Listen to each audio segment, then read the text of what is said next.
Hi everyone. Welcome to the content video for Unit 2.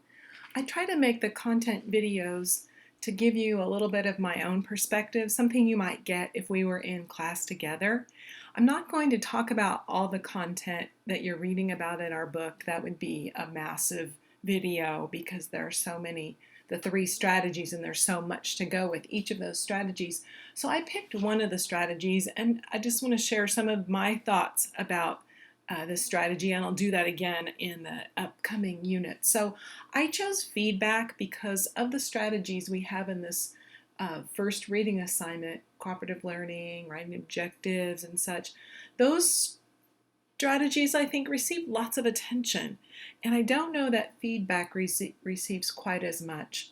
Plus, I'm a big proponent in the value of giving personalized feedback to students. So that's my reason for choosing feedback for this video. I would say as teachers that a lot of our time spent in the classroom entails giving some kind of feedback, and sometimes it's nonverbal, sometimes it's written, sometimes our feedback is spoken, but feedback does take up quite a large amount of what I would call our teaching time in the classroom, but also what we might think about as non-teaching time, because we still are giving feedback to students about their behavior, maybe through the hallway as they're going to lunch, or some other times in the classroom. So there's lots of opportunities there to provide teaching in some kind of informal or unconventional ways when it comes to feedback. I looked up a definition of feedback and kind of adapted it into this definition, that it's information about how a person performed a task, and it can be the stimulus for improvement if we give our feedback in a clear, positive, and focused way. So, you can read, and even in our textbook it does talk about the drawbacks of giving too much praise and not making that praise specific enough, and I'm going to let you read about those things. But I would say that for me, I try to think of feedback as a way to help students improve. Now, I can think that in my mind, but the tricky part is, can I convince students of that? Because they've had some experiences previously where feedback isn't always used in that way. It might be used to criticize their work. It might be used in a way to try to somehow make them feel less of a student because the feedback was given in a negative way, or it was not helpful kind of feedback. So I think it's important that we start a discussion about feedback, recognizing that for feedback to really work as we want it to, it has to come from a feeling that you're there to help rather than to criticize, and you have to get that idea across to students. That's challenging. I think one way to do that is invite students into an environment that is conducive to giving and receiving feedback. And that stems from our own view as teachers, our philosophy, and how we get that across to students. And it stems from the ways we talk about our classroom as a learning community. So when you give this attitude that we're learning together, we're working together, we're on the same team, that helps students to begin to understand and trust that your feedback is sincere. And you may feel like it is, but it's building that trust is the key to having the feedback received by students and then having them actually use the feedback in a positive way. So that building of that environment begins the first day in the classroom, the first day that you're with your students, and it comes through in many different ways. When you talk about how the class is structured, we talk about how students can earn grades or whatever kind of evaluation is used in the classroom, how students can earn your praise. The way you explain those things, I believe, helps to open the doors for feedback to be more accepted from students. One way to do that, besides creating that environment, is to invite feedback from students. That's a really good way to build their trust and to get them to really see that you're on their side. You're on the team together. Because if its feedback is just a one-way street, then oftentimes it can be taken as criticism. But when students have the opportunity to give feedback back to you as a teacher, then they start to develop that trust and to gain that feeling that you're there to support their learning.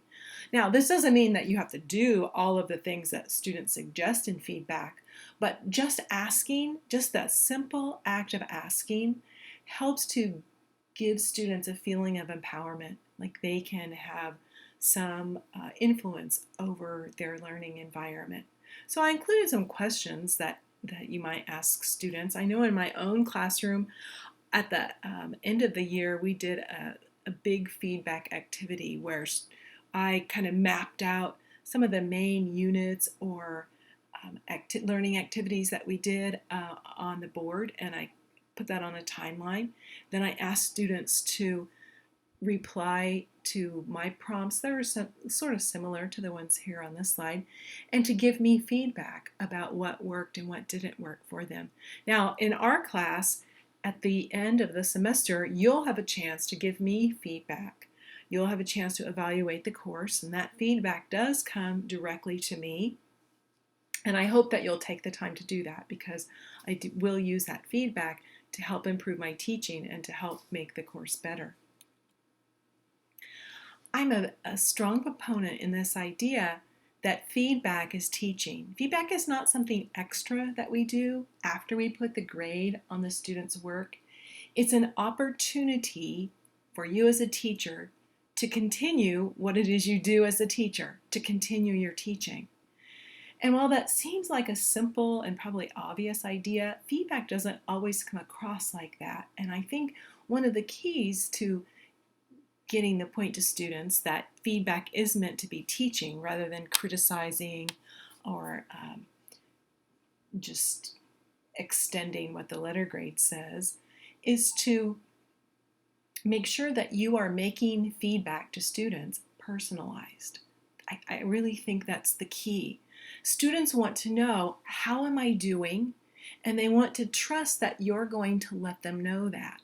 And so the feedback that you give must be personalized. It can't be a list of comments that you just pick one off and give it to that student, because students pick up on that and then they come to distrust your feedback and it becomes meaningless to them. So if you implement this view that feedback is teaching, and you have the opportunity to give that student a targeted little nugget of instruction, to me, that's what feedback is for. Think of it like vitamins. So like if you take a multivitamin, they're basically all the same, contain certain percentages of different kinds of vitamins, but they're pretty much the same for everybody. What if you could have a customized vitamin, that there could be a test that would determine what nutrients you're in need of, and a vitamin could be made specifically for you to help your body get the nutrients that it needs? That's kind of like targeted feedback. You have the opportunity to create this little nugget of learning that you can give to that student through targeted feedback. The trouble is that targeted feedback, it takes a lot of time. It's not as easy as putting a score or a letter grade or a pre-written comment that you pull from a list. It's not as easy as doing those things. So it's really about balancing that personalized learning opportunity that you have when you give feedback to students, balancing that with the amount of time that you put into your teaching. And I definitely recognize there has to be a limit there in what you're able to do. But I think it's important that we're considering as teachers how we can make that feedback get the most bang for its buck. So, I mean, obviously you can tell I'm passionate about this topic, and those of you who have had me in class know I do think it's really important to give you feedback on all of your assignments. And for me, when I'm in a learning situation, I don't necessarily go to the points or the letter grade first, although Maybe I do, but I quickly move beyond that because I want to see the feedback. I want to read what that teacher says about me. And that's the most valuable feedback to me. And so I try to give that to my students. And I'm going to challenge you to try to give that to your students. Don't underestimate the power of your feedback. Even if it's just a sentence, one personalized comment can linger with a student for a long time if it's really directed to what that student needs to improve their learning.